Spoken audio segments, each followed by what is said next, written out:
not just now, but every day and every year we have this wonderful show. And George is just going to have a few words of description about the work and about what he's doing in the future, hopefully. And I want to thank Elaine. She's been gracious enough to have the show every year. The last 4 years, isn't it? So well, it's wonderful to be here. Yes, it is, but mine too. So thank you. Yes. So, the title, The Spirit Giggles Within. So, I think this year for me was a place of happiness, a place of looking into oneself, a place of discovering. I've always been a colorist. Ever since I was a small boy. If you look at my drawings from when I was a kid, it was always turquoise, yellow, right? These really bright colors. Red and black often. And so I kind of had to go to that place because the last few years the colors, it's interesting, different friends would say to me, I noticed the colors aren't as vivid or as bright. And my dear friend John Powell here is my good friend, and he's actually the one who embroidered my shirt. So this is his art. He's a designer, a fashion designer. And so other people had noticed that the colors had shifted and changed. And my brother Jack, you actually said that too, that you noticed the colors were brighter this year. So for me, color, it imbues light, it imbues healing.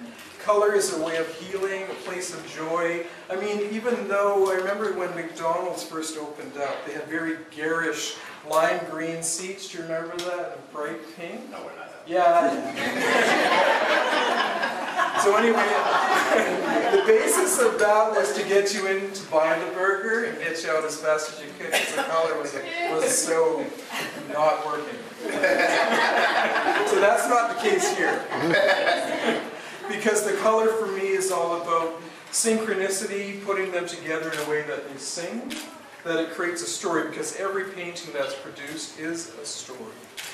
So some of the stories here within, so the bringer of, sometimes I have to look at my titles to remind myself, the bringer of light, love, and peace is actually a chief from Saskatchewan. And I do a lot of research within my work. I have a huge archive of old photographs. I'm always looking for images that appeal to my senses, my psyche, my being, in order to create the portrait. And I found this photograph, it's actually on the internet, and usually because of the exposure time of the photos, the photographer, a person would have to sit still for 1, 2, 3, 4 minutes to get a very good photo a long time ago. People often say, oh, why does everybody look so mad or crotchety, whatever? Well, if you sit still, you're not going to smile for 4 minutes. It's never going to work because it would blur.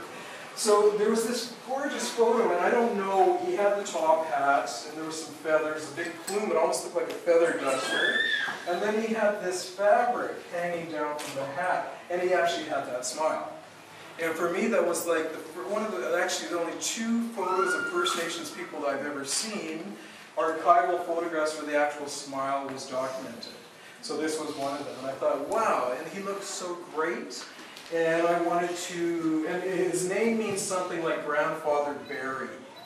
And in every Cree word, for instance, one of my ancestors, his name was Sikak, and it means skunk. And people go, oh, ha, ha, ha. And I kind of go, no, it actually, because there was a sacred, like every animal in First Nations culture has a power and a being. So these names are very, very sacred. So someone said, well, those look like fish, right? And different, and I said, no, it's actually the plumage coming out of this gorgeous top hat. So in creating the works, I allow the work to speak to me, through me as an artist. And it's my safe place. These are safe places that I go to. It's actually quite fun. I like listening to jazz when I paint. And I have this, I bought Sirius Radio, and only time I listen to it is in the studio, and I thought, why don't you listen to it outside the studio? And I thought, because that's my sacred zone, my sacred safe space that I create work. To take that music out of that space and into my other space that I live in, it wouldn't work. So I listen to really good jazz, and I don't spend a lot, like some artists will spend 8 to 12 hours a day painting. I spend 2 to 3. And when the zone's done, I know it. If I go any further, it's going to be destroyed. A long time ago, what would happen with my work is that, so I would create this image, I didn't like it, I would never throw away or destroy the image, I would paint on top of it. Often there would be John and others would say, what happened to that painting, right? And I said, well, it's underneath, because I didn't like it. A lot of people say, oh, it's so great, but now it seems as you get, it's an amazing thing when you get older, how things in many ways are much clearer. Because under these are actually the paintings, there's nothing really under them. So it's kind of nice as you get older, you have a more understanding and clarity of who you are in the world, but you also have, how can I put it? It's almost like you know exactly what you're doing, it comes out clearer. So this piece here is Kitty Cat Cool. I was just wanting to have fun. For many years, I was interested in Elaine, noticed that a lot of times my older portraits often were very somber. There was often pain and sorrow. And what that represented was, as First Nations people, is our history. And often in my work it would come through me. And so in a way it is a blessing and a healing to come from that place to a new place. And that's why the title of the show, The Spirit Giggles Within. So getting back to the Kitty Cat Cool, last time I made a cat piece, an artwork, was when I was about 8. And I actually have that drawing. So Kitty Cat Cool, but it was interesting because I was doing it all with K, and I put the K in there, I went, oh no, KKK. This is not So if you look here, I made that a C, but part of that K is still exposed. So why the snowman? Why not? Cool, cold snowman. So I thought, well, you have to connect it back to your First Nation self, right? So I gave a little headdress. Right, otherwise people ask. That's not First Nation. Why can't it be? Just because you're First Nation doesn't always have to look First Nations. We're human beings. We're experiencing this together, right? So then the weird thing about clowns is that kind of idea that they're fun, but they're creepy. So here's Clown Cat. Right? And it was interesting, I don't know if she's still here. Where's Elaine? Let's see her. Oh, there you are. Did the lady leave that bought the painting? Yes, unfortunately the noise level was so high at that moment. I was trying to let her know you were about to speak, and I thought I had, but then I saw her going, I thought I don't know. But you did tell her a lot about it. I did, but what was interesting, she saw this painting, you can maybe add to this when I talk, but she showed me a photo of her cat, and crazily enough, it looks like that. She came into the gallery to see George's work. I mean, she really wanted to see the body work all together, and she said, "Here's my cat." And that was it. And so today she brought the portrait of this gorgeous cat with a very fine face, just like that. And looks like this cat, looks like that. So Clown Cat decided about the carousel, right? All these fun things from your childhood, right? That are, they're beautiful, they're ornate, they have a purpose, they create a place for children's safety, but there's the creepy side, right? And this really about yin and yang, and about imbalance, balance, about life, joy, happiness, whatever. So finding the place of happiness and bringing it into fruition, which brings us more to this, well, go here. So the horse image in the Cree culture, you may have heard me say this before. For years I was creating horses and really had no connection. I was raised on and off the reserve in Hovima, Alberta till the age of 4. We would visit and stay for a while, but I had no connection to a horse. It wasn't in my environment. I didn't grow up with horses. But I was creating horses not because of the stereotype of Indians and horses, but the idea of the animal in its power. I had a connection to that. And an elder, Stan Cuthand from Saskatchewan, a Cree elder, when I met him, he told me this, and I thought it was really ironic because sometimes it's serendipitous that we do things and we don't always know why we do it. But then someone comes forward and says exactly, oh my goodness, that's amazing. So what he said to me was this. He said that the horse was in the Cree culture, was the animal that acts, it's the spirit guide for the artist. And the artist receives the gift of information from the other world to this world through the horse. horse spirit. And when I heard that, I went, amazing.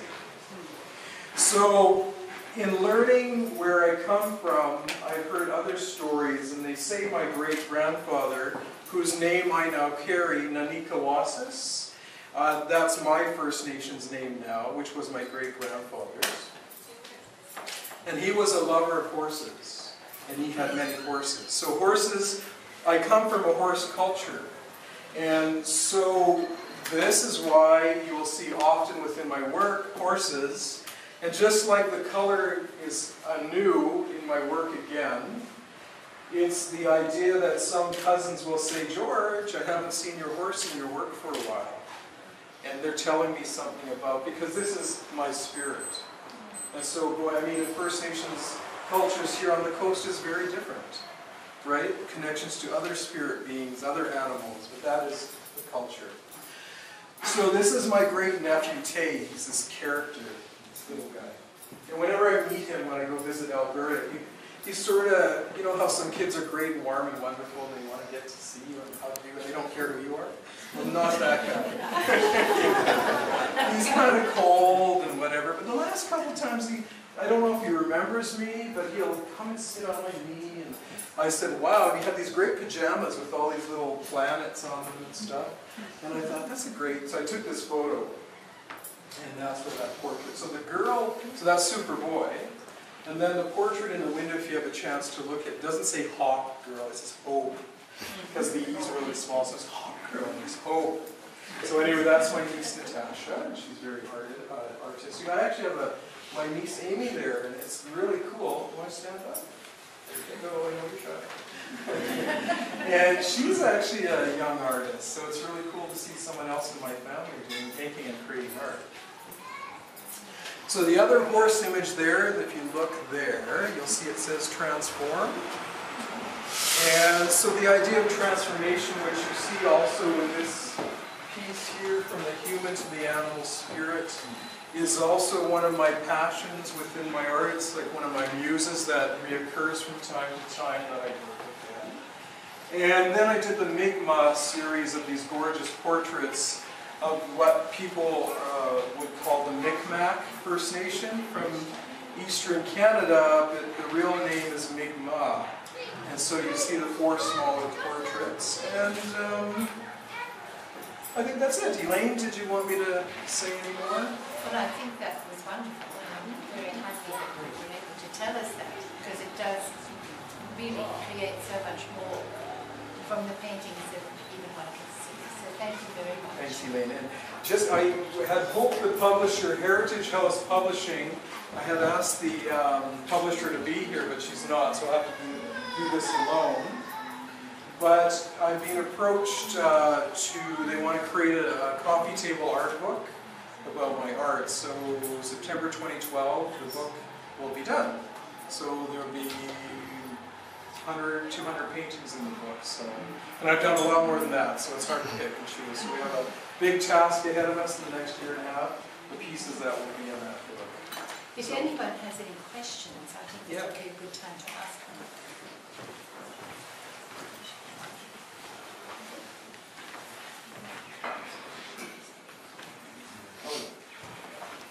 Any questions?